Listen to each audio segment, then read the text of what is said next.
मिट्टी की महक। एक गांव में जिसका नाम था सौंदीपुर, एक छोटा सा घर था जो पूरी तरह से मिट्टी से बना था।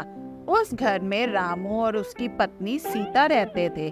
उनका घर अन्य घरों से अलग था क्योंकि जब भी बारिश होती उस घर से एक अनोखी महक आती थी जो गांव के हर कोने में फैल जाती थी। एक दिन मॉनसून की पहली बारिश शुरू हुई।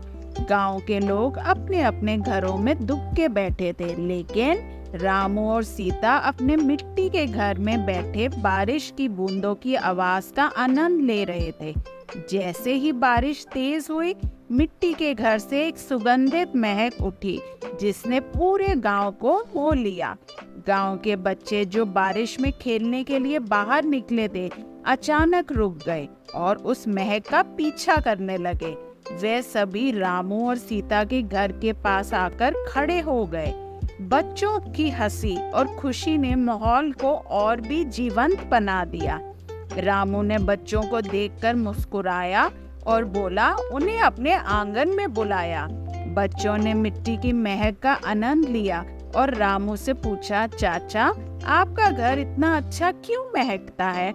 रामू ने हंसते हुए जवाब दिया, यह मिट्टी का जादू है बच्चों। यह हमें हमारी जड़ों से जोड़ता है और बारिश में इसकी महक हमें प्रकृति के करीब लाती है।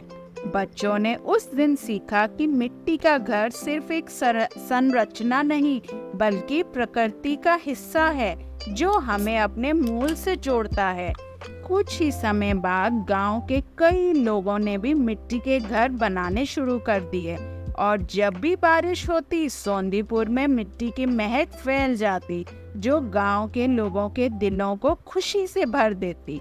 इस तरह रामू और सीता का मिट्टी का घर गांव के लिए प्रेरणा बन गया और मिट्टी की महक ने सौंदीपुर को एक नई पहचान दी। गांव के लोग अब बारिश का इंतजार सिर्फ ठंडक के लिए नहीं, बल्कि मिट्टी की महक को महसूस करने के लिए भी करते थे और इस प्रकार मिट्टी की महक सौंदीपुर की एक पहचान बन गई जो हर बारिश में गांव के लोगों को उनके मूल से जोड़ती रही।